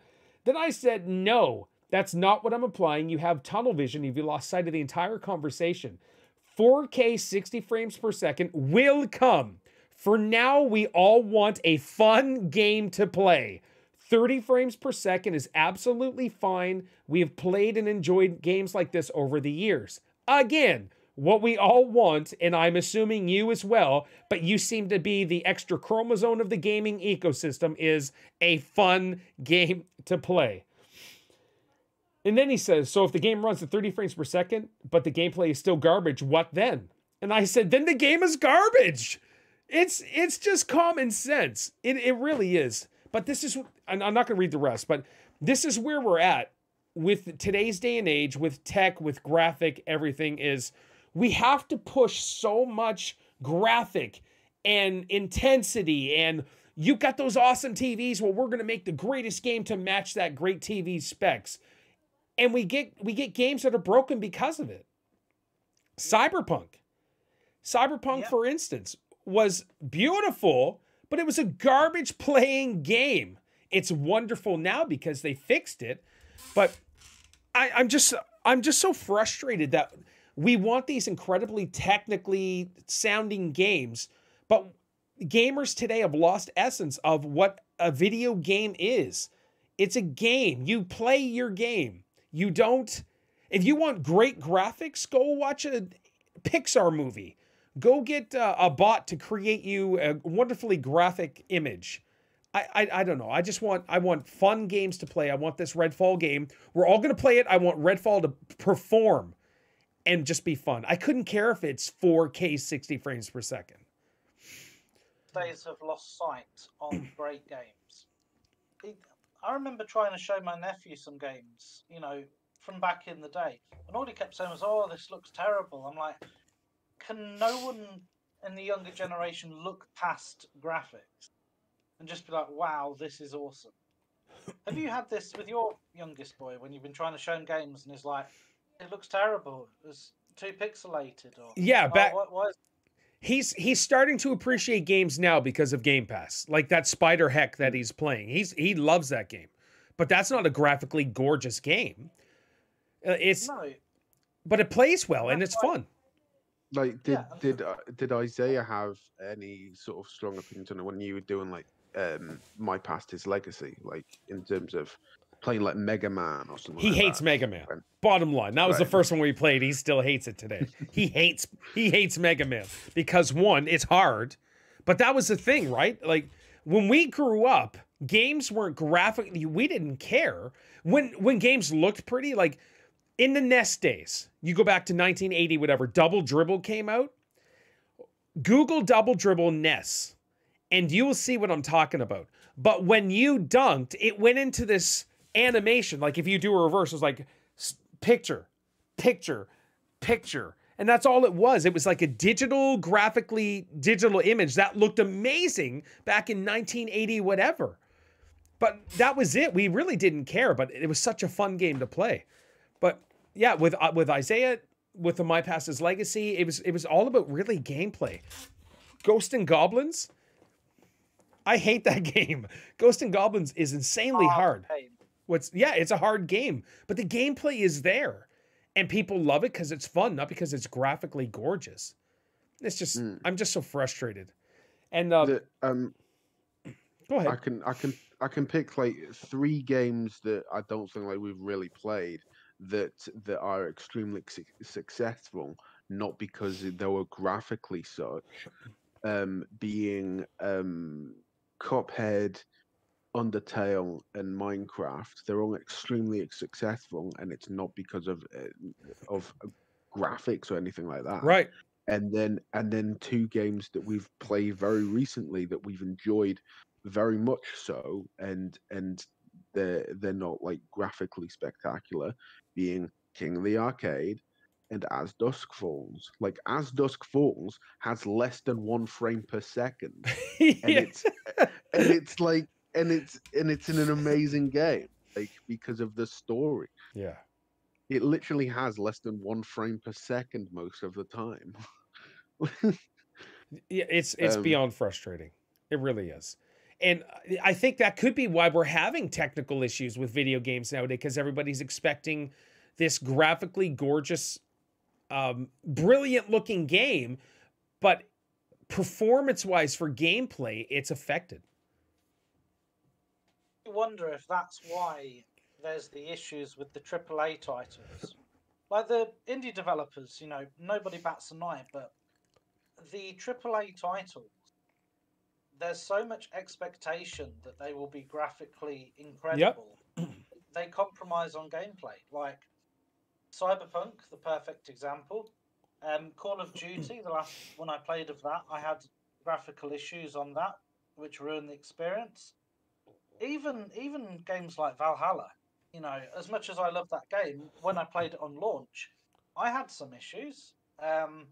I had issues where Eivor, you know, got stuck in cliffs when I was climbing them. Yep. And I died and desynced. And I'm sure if I thought about it, there'd be others as well. And I think some of that is due to them just trying to push it out at the highest technical peak it can, because there's that expectation on them. Yeah. And it sacrifices gameplay because of it. Yeah, exactly. Yeah, and even Truffle Shuffle said he grew up with playing Atari, and I can go back to Atari days as well. I mentioned Chuck Norris all the time. You had one stick and you had a button, and that's how you played Atari, like this. And you'd move down, you'd try to kick or whatever, and it was fun.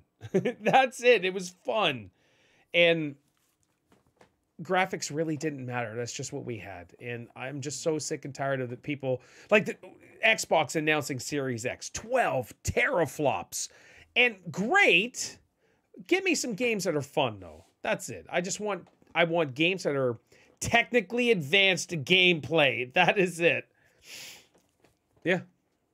Or even growing up in the arcade days too, right? Like graphics. What's that, James?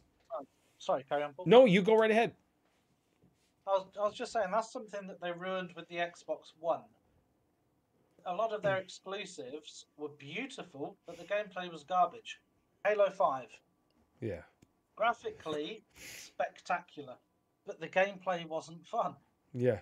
You know, even Gears of War 4, spectacularly beautiful, but the story is god-awful, so it didn't get played much. Right. You know, and you've seen that. And that's another reason why the Xbox One lagged so far behind the PS4, because the exclusives for the PS4 were phenomenal story-wise. Spider-Man, incredible. God of War, incredible. Yeah. You know, and if you compare the two, like God of War looks great, but if you put the graphics of God of War, the 2018 version, next to Gears of War 4, Gears of War 4 looks better. You know, what's Okay. going on in the scenery is fantastic. Yep. But I'd play the God of War story any day of the week compared to Gears of War 4. Sure. It's just fun. Yep. So graphics are not everything. And unfortunately, I find the younger generation don't care about that. Yeah. It's just, oh, it doesn't look good, so I'm not interested. That's the problem.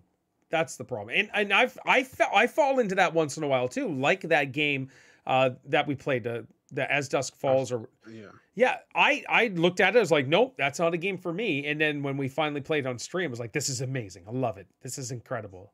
I want to go back and redo the story, so we choose different things. I think a major caveat to like certain like in terms of graphically like performance for games is how it's like when you've already got it pre-existing on something and then it's downgraded for something else, Right. such as for the Nintendo Switch, like Apex Legends on the Nintendo Switch. Like it's you know, it's meant to be like quite graphically high for like PC and console games, but then it's like having to downgrade it for the Nintendo Switch, where it definitely falls victim to scrutiny like that. Yep. And I'd say that there's more reason for it to be like that.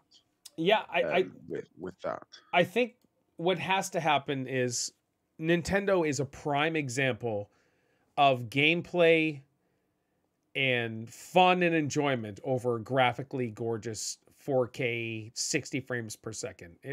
Like, say what you want, these games aren't for me, but gameplay wise, the Mario games, Legend of Zelda, all of that stuff, I'm sure the Yoshi game or Kirby games, they're an absolute blast to play because the controls work. Everything is good. Technically, it's amazing. And for the cartoony graphics, it is what it is. And nobody's whining that it's not 60 frames per second 4K. I have a 4K monitor. I'm pretty sure my monitor's here. I couldn't care less. I don't care. On my TV out there, I have I have a 4K. I have an HDR setting on my Xbox 4 there. Big whoop though. I don't care. I just want it pops up switching to game mode, 4K HDR. Don't care. I just want to have a fun game to play, and that's it. Kids like Roblox, but it's not a graphical game. Roblox. Isaac loves Roblox, and that's all he plays mainly now. In this room, you're going to see later, if you're on Discord, playing Roblox. That'll be Isaac. Has a great time playing these. He plays Tabs, Total Accurate Battle Simulator, I believe it's called. Yes. Yeah. Look, it's polygons. And he loves it. He loves it. So these, I just think they're more graphic whores, and this is just where they're at in their life, and they just want these beautiful games and could not care less about gameplay. I want Redfall. When is Redfall? Is it this Friday or Thursday? I think it's later than that. Sorry. I thought it was May. Yeah. Is it? Yeah, Redfall is the 2nd of May. Oh, when's Dead Island 2 then? Dead Island 2 is on the 20th, I believe. Oh, you said you can play it early if you pre-order. If you've pre-ordered it, yeah. So it says initial day release is the 21st. Yeah, but I think if you've pre-ordered it, is the 20th. Okay. I think. We'll figure it out because we can't switch gear. We could switch gears day out, and if we play Dead Island, we should play it on release day. Yeah, sure. Are you have you got it, James? Or getting it? I don't pre-order games anymore purely because of Microsoft rewards. Every time I've pre-ordered a game, there's the following week been a reward to buy the game, and if you pre-order it, you can't redeem those points. So I've missed out on thousands of reward points by redeeming games in the past. So I don't do it anymore. So will you get it day one though when it comes out on the day? I will. My big fear is I know what the studio's like that make Dead Island, and if it's like the previous Dead Island or even the what was the other one that came out not so long ago, the zombie one where you parkour. Right, but James, I just want to say we got this game because of you, sir. No. If it's like them, then multiplayer won't work day one because Oh, it hasn't don't for any say of their that. previous ones. You have to wait a week for a patch. So that's what I don't want to have happen. Not Dead by Daylight. I can't remember the other one. Oh, Dying Light. Um, Dying Light 2. Dying Light, thank you. I got that on release date, and co-op didn't work until a week after. It just kept crashing. Okay. So, and it was the same with the original Dead Island and Dead Island Riptide, the second one. Lee So and I are really hope. Lee and I are thinking the same stuff right now. Stone him, because we got this because of you. It'll be great. It's just they don't have a good track record of having things working on day one. That's I what got worries it. me. I got it twice. Yes, he did. Lee bought mine because James said this is a game we all need to play together. It'll be fantastic, but will it be fantastic on day one is the question. All right, so you. I don't know what to say. You got to get it. You have to get it. You get it? Yeah, it's just if we load it up on day one and it doesn't work, don't shoot me. No. We definitely no. That wouldn't be your issue. The issue is if Lee pays for 2 copies, and then because James says so, and then James is like, I'm gonna wait. I want some Microsoft awards. We're getting it day one, definitely. Okay, I'll be cool. getting it. That's It's what we. just I know what the studio's like with it working on day one. We needed that commitment. We needed that commitment. All right. Can we have it in writing? Truffle just said, I think James better run. It sounds like torches and pitchforks are coming. Absolutely. All right, guys, let's end this. I think all of us, I think Truffle is an older gentleman. Big Casino, I'm pretty sure, is an older gentleman myself, and then James, and then Lee. We prefer gameplay over these graphically gorgeous things. And I know Pete is the same way. Pete loves graphically gorgeous games, but if the gameplay's like crap, Pete's not going to like it. Bottom line. But he loves his graphics, and that's totally cool. It's just, if the gameplay sucks, what's the point of having gorgeous graphics? And that's it. And so the dude I was having a discussion with, another guy jumped in. I just saw those comments a bit ago. Another guy jumped in saying how entitled he is, which was awesome. And I'm like, yeah, hey, I'm out of it. Like I told the guy, I was just like, yeah, you win, dude. You win. I'm done. See you later. And I was just more frustrated at stupid people like that. I just turned 44 in March. Happy birthday, Truffle. Okay. You can polish a turd, but it's still a turd. It's still a turd. That's it. All right. James, any final remarks? Only that it's going to be a fantastic year for gaming. Oh, there's so many. It already is. It is. Even towards the middle of the year and the end of the year, every time they update the Xbox store, I'm actually excited to go through it and see what's coming out. James, every Tuesday, that's the first thing I do is I fire up the Xbox Game Store and I check my wish list. I have a bunch of games in my wish list and I check and see how much of a discount it is. I do the same thing every Tuesday. All right. That's awesome. I love it. Me There's too. that new Park game coming out soon, which I'm looking forward to. What's it called again? Diablo. Park Beyond or something. Yeah, I got to I have to see if I can pre-order it. It comes out June 15th. Oh my gosh. Yeah, you're right. This is an expensive year. This is a fun year. I could even see 2023 being one of the best years ever of gaming. I can honestly see. If Starfield is what it is, it's going to blow everybody's mind. Legend of Zelda comes out in less than 30 days now. We've got Diablo 4. We've got the Xbox acquisition. It's just, this year's going to be probably the greatest or one of the greatest of all time. Dino Crisis announcement, please. Yes, sir. 3 years. Well, because there's no E3 anymore, so Summer Game Fest, hopefully. Yes. Lee, what were you saying? Well, you were spending your time worrying about getting a really old game working, so you and your Dino Crisis of your own. Okay. How long did you wait to say that? The beginning of the stream. I love it. That was well crafted, Lee. Very good, my man. All right. Lee, any final words, dude? No, I'm all good. All right, cool. It's been awesome. All right. Lee, where can they find you on all your social medias? Jesus. They could just pray, could they? And then there's Lee. Oh. Might as well. But Discord, Instagram, whatever. Alrighty. YouTube, I guess. Excellent. Okay. Twitch, I guess. You find here, you find me. All right. James, I want to say thank you for joining. We love having you. There's always a spot open, even for a permanent membership. I'm just throwing it out there. You're a foundation. You're a Pharaoh Legend member. So you're always welcome to hang out. I think you have the Legend shirt that you never wear. You didn't ever want to wear it. But Lee's worn his. Look right there. Pharaoh Legend shirt. I never got a shirt. I got a sticker. Oh, you didn't want the shirt. That's right. Because it costs you crazy money to send it over. It was my pleasure. You guys have blessed me beyond with not only finances, but with your friendship as well. So I'm just saying you are more than welcome. If you would like to be a permanent member, I know going from the bed to the next room is rough, but we'd love having you on here. And you have great insight.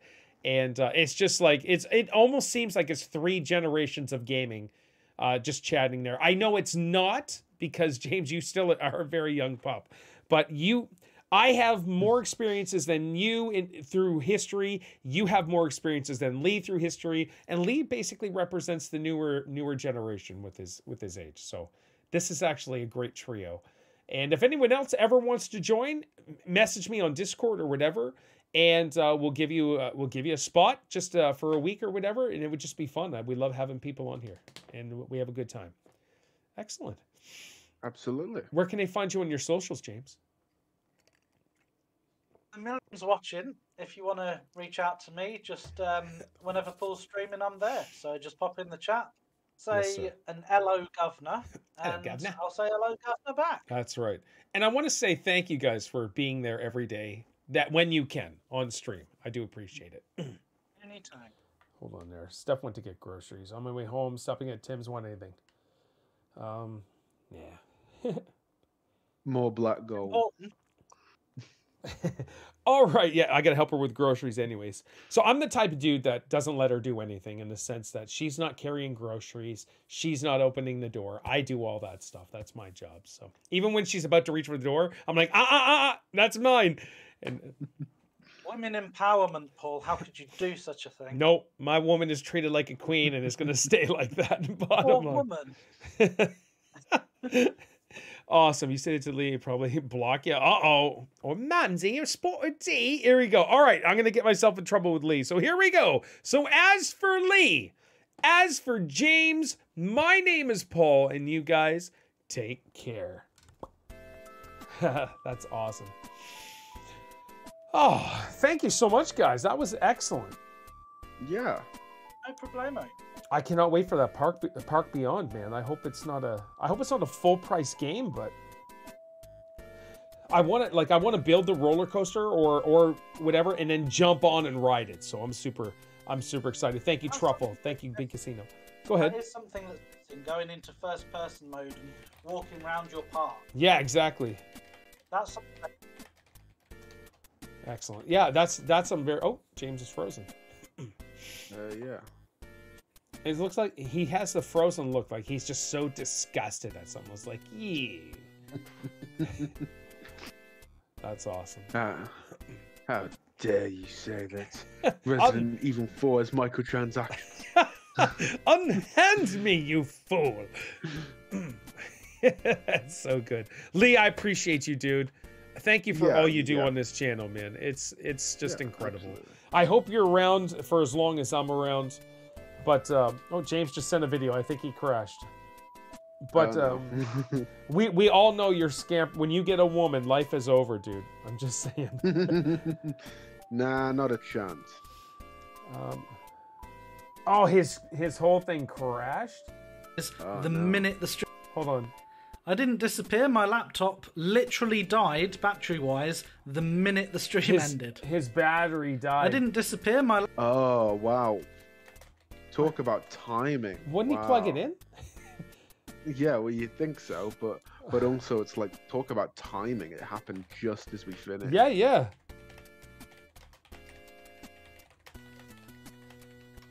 All right. No, that's cool. Hold on here. Stuff message me. Yeah, like really great to have him.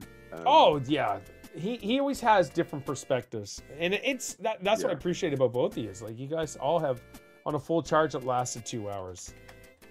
You guys always have different perspectives. So, hi Paul, it's But- TT. Woo TT. But yeah, that was awesome. And we even got a cameo from James's mom. Yes, it was awesome to see Mumsy. Well, I mean, I'm sure that'll happen one day with mine, but not on stream. I That's would not what love. she- I would love to say hi to your mom, dude. Honestly, not to hit on her or embarrass you or No, anything no. like that. Just we've been hanging out for years now, like Yeah. years, and we most likely hang out for more years, and so it'd be cool just to Yes. because you guys have seen stuff, all of that stuff. You've seen my boys. I yeah. basically live an open life to all of you wonderful people. So.